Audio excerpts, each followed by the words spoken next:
Ok, ya estamos grabando la sesión y hoy vamos a comenzar a trabajar con estadísticas de riesgo y rendimiento.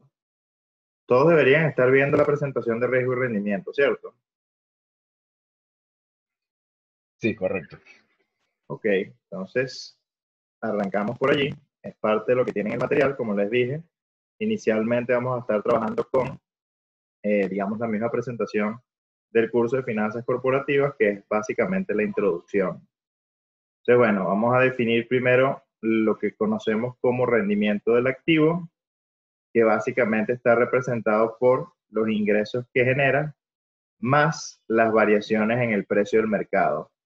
Así tal cual como lo estoy viendo allí, simplemente lo que estoy diciendo es que las acciones tienen, digamos, dos vías fundamentales para generar, digamos, un rendimiento. La primera, que es vía dividendo, y ahí le coloco, digamos, un asterisco, rendimiento sí, solo sí, la empresa tenga una política de dividendos y así tenga la empresa una política de dividendos implica que la empresa esté generando utilidad, porque de lo contrario, digamos, por los rendimientos del dividendo no vas a tener, digamos, rendimientos si la empresa no tiene la política de dividendos o bien así la tenga, no genere, digamos, utilidad a la empresa.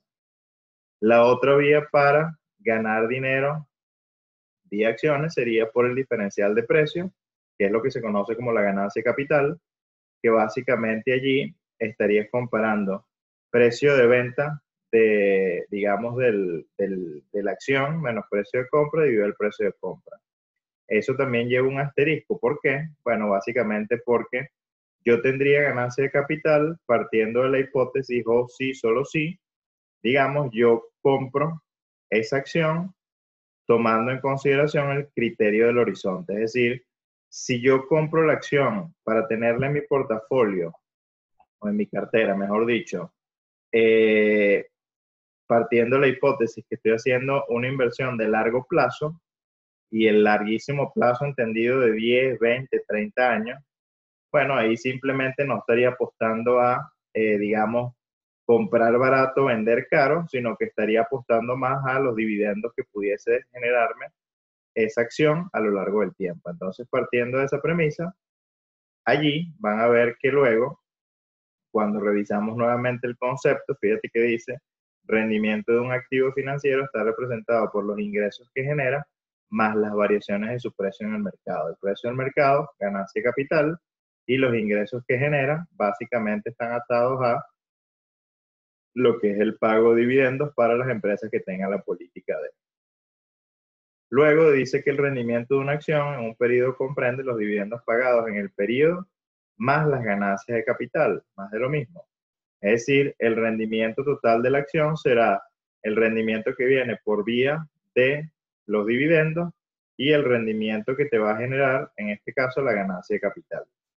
Y finalmente allí, el concepto que coloco es que la ganancia de capital es la diferencia entre el precio final del periodo y el precio al inicio del periodo, que como lo ven en la fórmula, es precio de venta, que sería el PTU más 1, menos precio de compra, que es el PT, dividido a precio de compra. En el caso del rendimiento en dividendo, sería el dividendo que esperas pagar esa empresa a futuro, dividido el precio de compra. Si yo sumo, digamos ambos, la suma de los dos me debería dar el rendimiento total, que, digamos, si lo quiero colocar matemáticamente, tal cual como lo ven allí en la presentación, sería el dividendo que espero recibir a futuro, más el precio de venta, menos el precio de compra, dividido el precio de compra. ¿Alguna duda con esta lámina?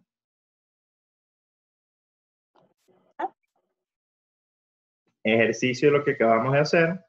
El año pasado usted compró 500 acciones de la empresa ABC en $37 cada una.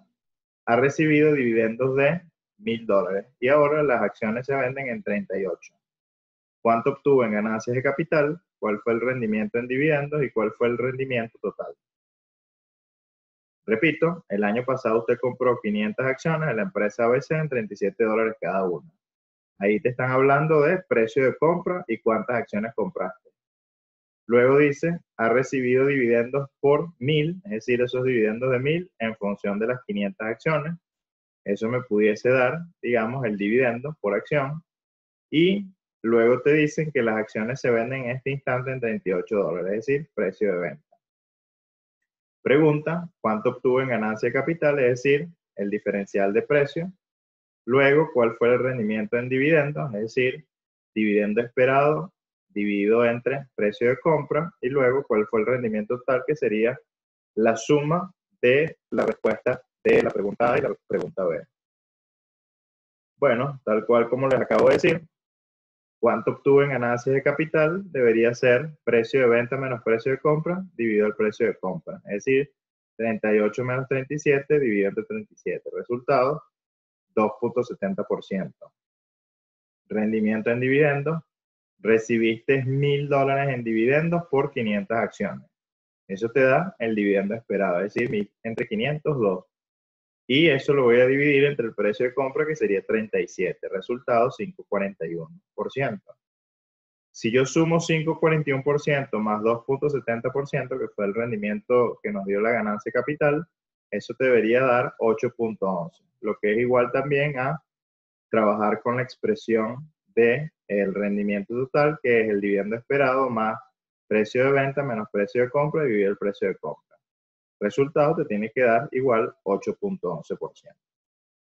Es decir, que si yo me meto en esa acción, o si yo me metí en esa acción, mejor dicho, compré y vendí, y además que recibí, digamos, una serie de dividendos, el rendimiento de haber hecho esa inversión fue exactamente de 8.11%. ¿Alguna duda con respecto al ejercicio? ¿No? Sencillo, ¿no? ¿Van recordando ya un poco eso que vieron en algún momento en, digamos, finanzas corporativas? Más o menos. Ok, esa es la idea. Seguimos. El año pasado usted invirtió $10.400 en 200 acciones de una empresa y ha recibido un dividendo total de $600 durante el periodo. Hoy vendió sus acciones a $54.25 cada una. Pregunta, ¿cuánto fue su rendimiento en ganancias de capital? ¿Cuál fue su rendimiento en dividendos? ¿Y cuál fue su rendimiento total? Fíjate que este es el ejercicio igual al anterior, solo que ahora tengo, digamos, otra información como dato. Inicialmente te están diciendo la inversión que hiciste para comprar 200 acciones. Si tienes la inversión que hiciste para comprar 200 acciones, ¿qué información te puede dar eso? Fíjate que te puede dar el precio, en este caso, de esa compra. Luego te dice que la empresa recibió un dividendo por $600 en total por las 200 acciones. Eso te pudiese dar entonces la información del dividendo. Y además te dicen el precio en que estás vendiendo las acciones en el día de hoy, que sería 54.25. Así que el resultado de eso te puede dar el rendimiento, en este caso asociado a la ganancia de capital. Y efectivamente es lo que hago a continuación. Fíjate que el precio de la acción no es más que la inversión que yo hice para comprar las 200 acciones, es decir, 10.400 entre 200, $52. Si el precio de venta es 54.25 y el precio de compra fue 52, entonces al hacer la diferencia y dividirla entre el precio de compra, que es 52, llego que el rendimiento en ganancia de capital es de 4.33%. Ahora bien, ¿cuál fue el rendimiento en dividendos? Me decían en el ejercicio que yo me gané $600 por concepto de dividendos por las 200 acciones. Eso me da entonces el dividendo esperado, que sería 600 entre 200, que te da 3. Dividido el precio de compra, que es 52, eso te da 5.77%. Si yo sumo 5.77% más 4.33%, eso te da 10.10%, que sería el rendimiento total. O, aplicando la fórmula del rendimiento total, es dividendo esperado, que serían $3, más 54.25, que es el precio de venta, menos el precio de compra, 52, dividido el precio de compra. El resultado te tiene que dar lo mismo, que sería 10.10%. ¿Alguna duda hasta acá?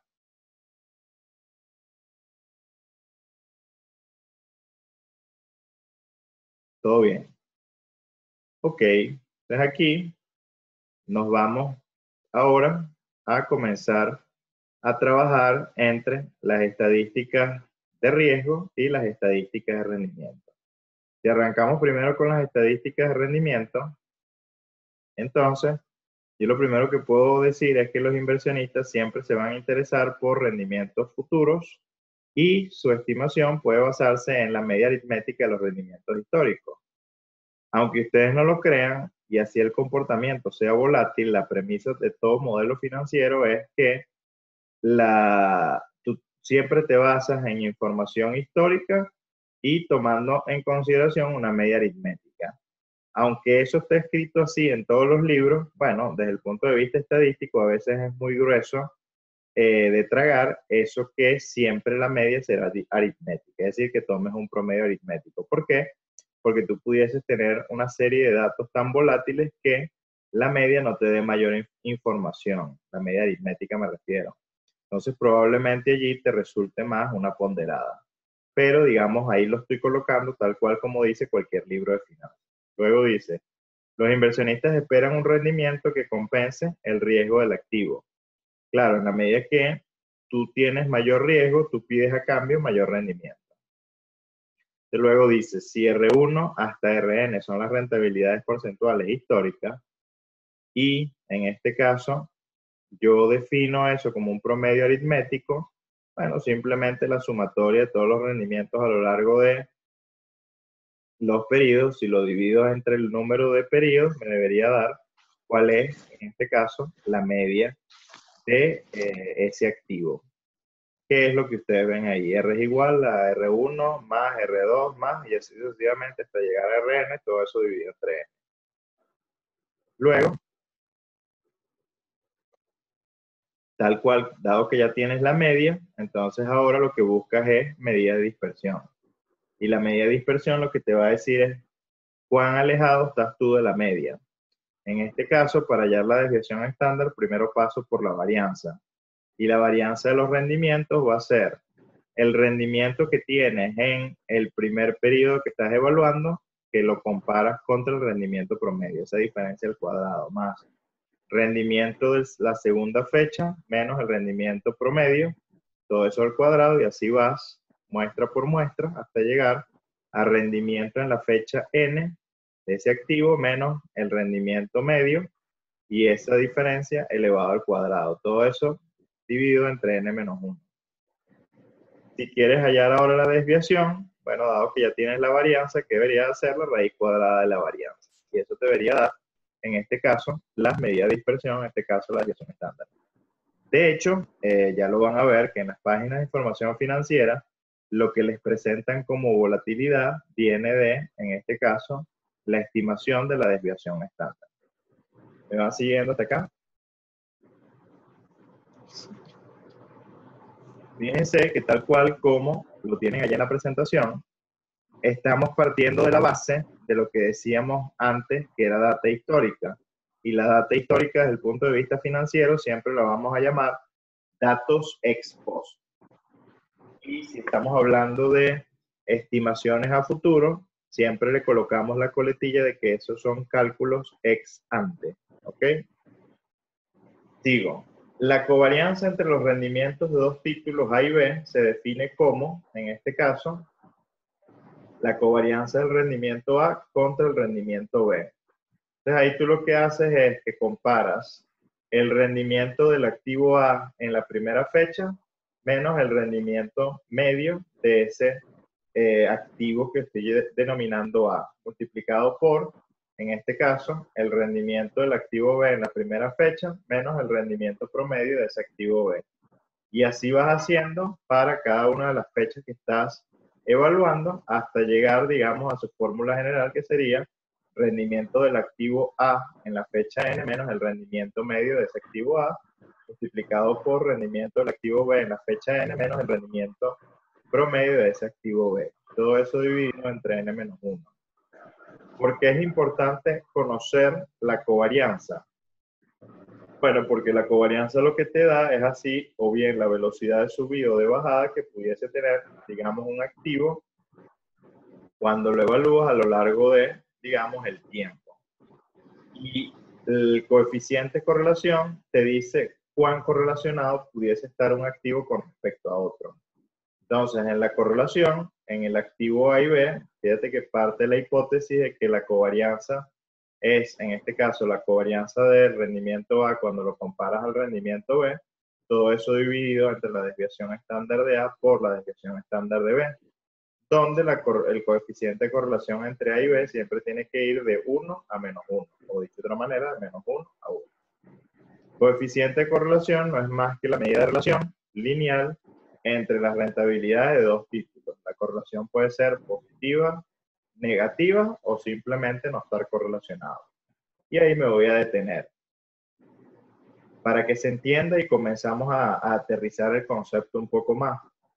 Imagínate que tú estás, por ejemplo, en el mercado bursátil americano y tú me estás comparando, por ejemplo, Coca-Cola con Pepsi-Cola. Entonces, yo lo que pudiese estar midiendo allí es, en este caso, si las empresas Coca-Cola y Pepsi-Cola están correlacionadas entre sí.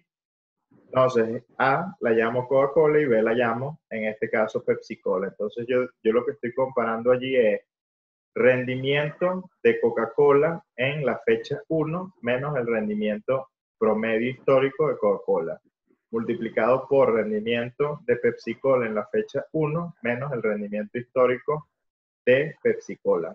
Todo eso a lo largo de todos los tiempos que yo esté, digamos, o el rango de tiempo que yo haya tomado, y todo eso le resto, digamos, le resto no lo divido entre n-1.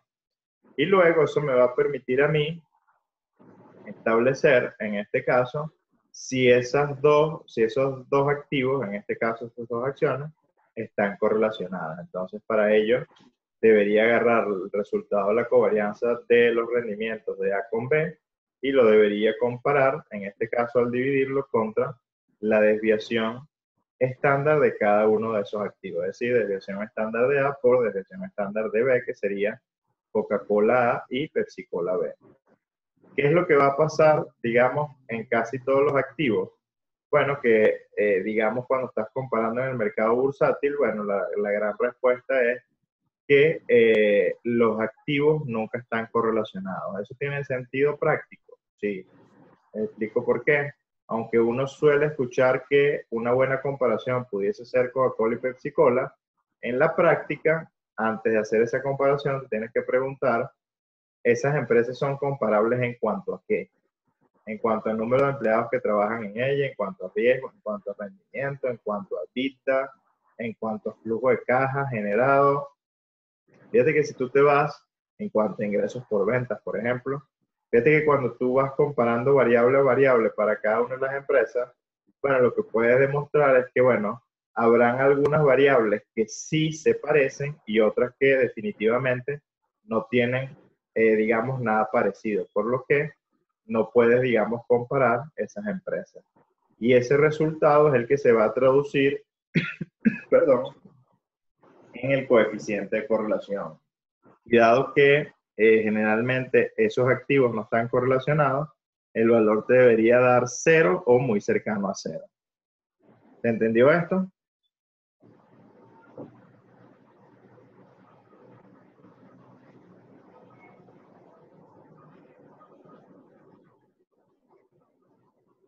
Ok.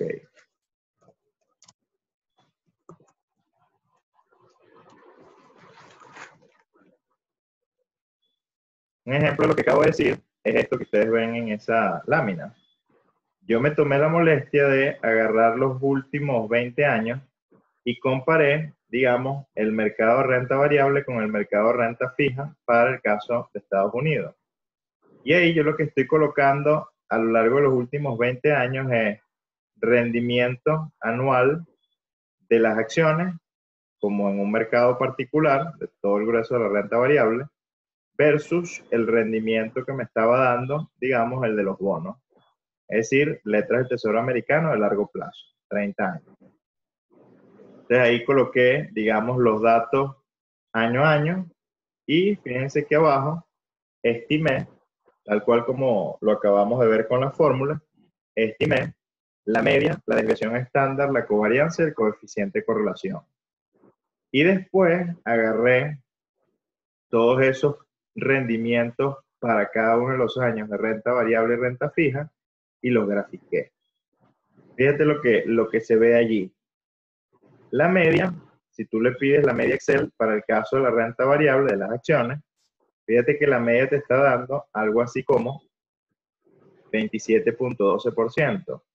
Y en el caso de la renta fija te está dando 8.21. ¿Es lógico eso? Sí, porque siempre en el caso de las acciones, siempre te va a rendir más que en el caso de los títulos, en este caso, que en teoría son libres de riesgo, que serían las letras del Tesoro americano a largo plazo.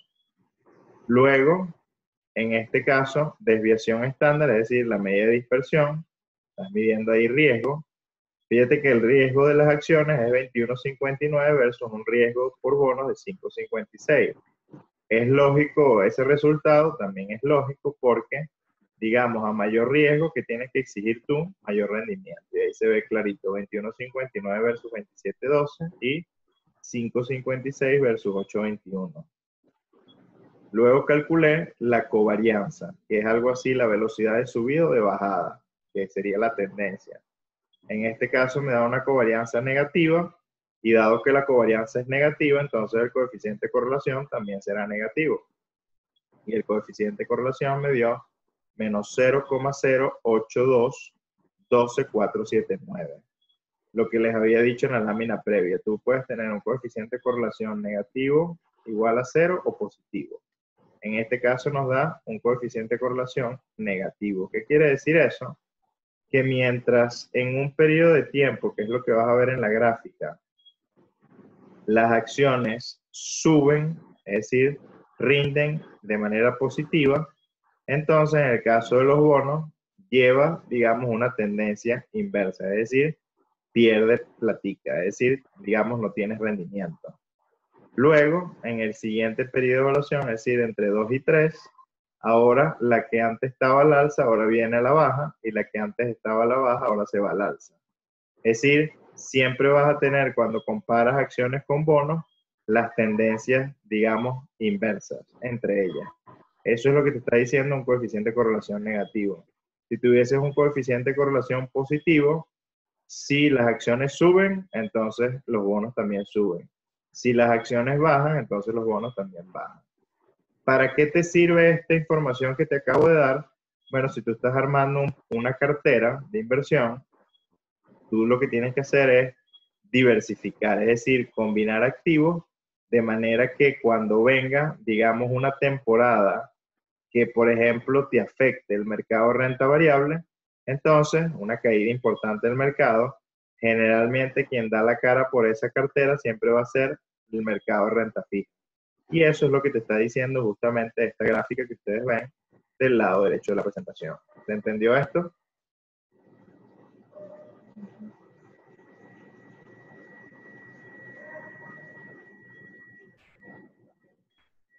Ok. Entonces ahora vamos con cuando tienes data, en este caso, o cuando tienes data no, cuando vas a hacer estimaciones a futuro de riesgo y rendimiento.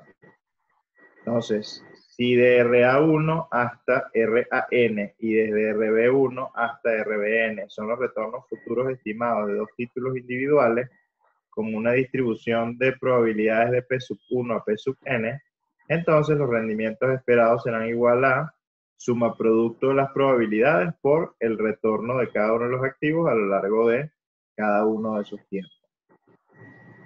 De igual manera, las varianzas ahora van a ser la probabilidad de ocurrencia, en este caso el primer escenario, multiplicado por rendimiento del activo A, en este caso, en el periodo 1, menos el rendimiento esperado de ese activo A. Esa diferencia al cuadrado, más probabilidad de ocurrencia, en este caso, de, digamos, el escenario 2, multiplicado por rendimiento, en este caso, del activo A en la fecha 2 menos el rendimiento esperado del activo A.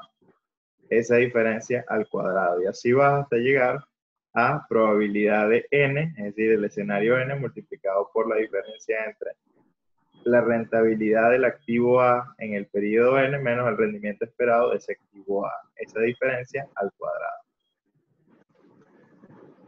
Entonces, si ya tenemos en este caso la varianza, si quieres hallar la desviación estándar, raíz cuadrada de la varianza. De igual manera, para el caso de ex ante, es decir, con data futura, nosotros podemos calcular la covarianza y el coeficiente de correlación. ¿Y quién va a ser la covarianza? Te regalo algo. ¿Perdón? Ivette, ¿comentabas algo?